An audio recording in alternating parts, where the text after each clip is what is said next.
The Xerthian Empire had conquered 73 worlds without significant resistance. Their invasion of Earth was meant to be routine, a simple extraction of resources, subjugation of the native population, and relocation to imperial labor camps. They had severely underestimated humanity. The first Xerthian landing force consisted of 10,000 soldiers equipped with plasma weapons, advanced armor, and combat drones.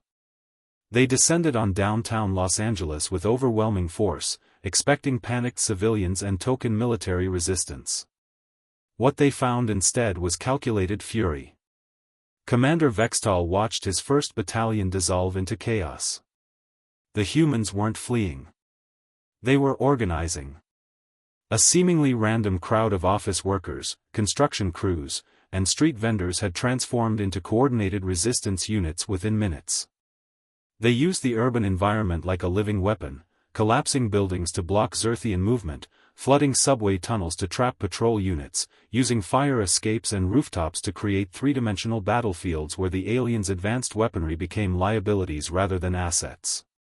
They're using improvised explosives, reported Lieutenant Kresick. Gasoline, fertilizer, hydrogen, they're constructing weapons from household materials. Impossible, Vextal hissed. How can primitives weaponize their own infrastructure so quickly? He didn't realize that humans had been perfecting this exact skill for millennia.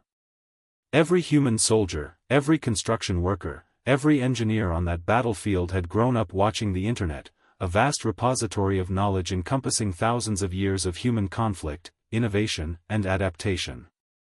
They knew how to make explosives. They knew how to set traps. They knew how to turn their own cities into fortresses. Within 72 hours, half the invasion force was dead. The Xerthian response was predictable: escalation. Orbital strikes were authorized.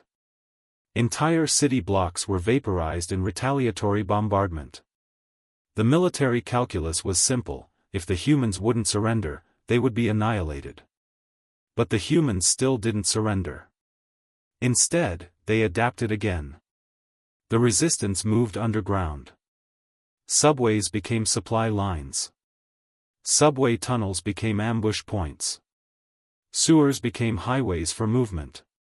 Humans who had lived their entire lives in concrete jungles became guerrilla fighters, using their intimate knowledge of urban terrain to wage asymmetrical warfare against an enemy with vastly superior technology. Military units that had conquered planets fell to IEDs hidden in rubble. Xerthian armor, designed to protect against orbital strikes and plasma weapons, proved vulnerably exposed to humans with sniper rifles firing from distances of 2 kilometers. Drones were hacked using cobbled-together code written by programmers who worked overnight in basements, repurposing alien technology they barely understood but learned to weaponize through sheer determination. The turning point came in Week 3.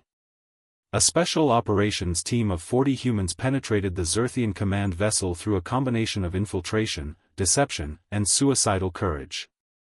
They used human ingenuity, studying Xerthian patrol patterns, exploiting architectural weaknesses, and leveraging the aliens' assumption that humans were incapable of such audacity.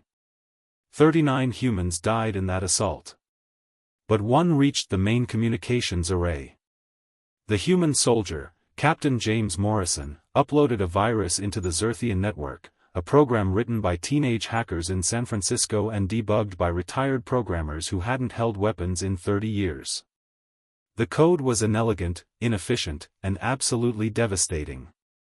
It cascaded through the alien ship systems like a plague, disabling weapons, life support, and navigation simultaneously.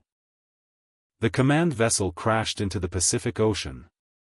Commander Vextal died with 3,000 soldiers still aboard. The remaining Xerthian forces faced a choice that their empire had never encountered before: surrender or face annihilation. They chose withdrawal. Orbital transports evacuated the remaining soldiers while human forces pressed the advantage, destroying landing craft and shooting down shuttle after shuttle as it attempted to escape Earth's atmosphere. Within 1 week of the invasion's official end, 90% of the Xerthian occupation force was either dead or in full retreat. The Xerthian Empire's official report to the Galactic Council was damning. Earth's inhabitants are not primitive. They are devastatingly adaptive. They improvise weapons from their environment. They learn alien technology within hours. They will sacrifice themselves for victory. They do not fear death, they fear failure. They are the most dangerous species we have encountered. Recommendation: do not invade Earth. Do not provoke humans. Do not underestimate their capacity for innovation and violence. They are not conquerable. They are only defeatable if they choose to be defeated. As the last Xerthian ship jumped to hyperspace, humanity emerged from the rubble of their cities, battered but unbroken. The galaxy had learned something essential that day. Humans didn't need to be the strongest. They only needed to be impossible to break. Kindly like and subscribe channel. Thank you.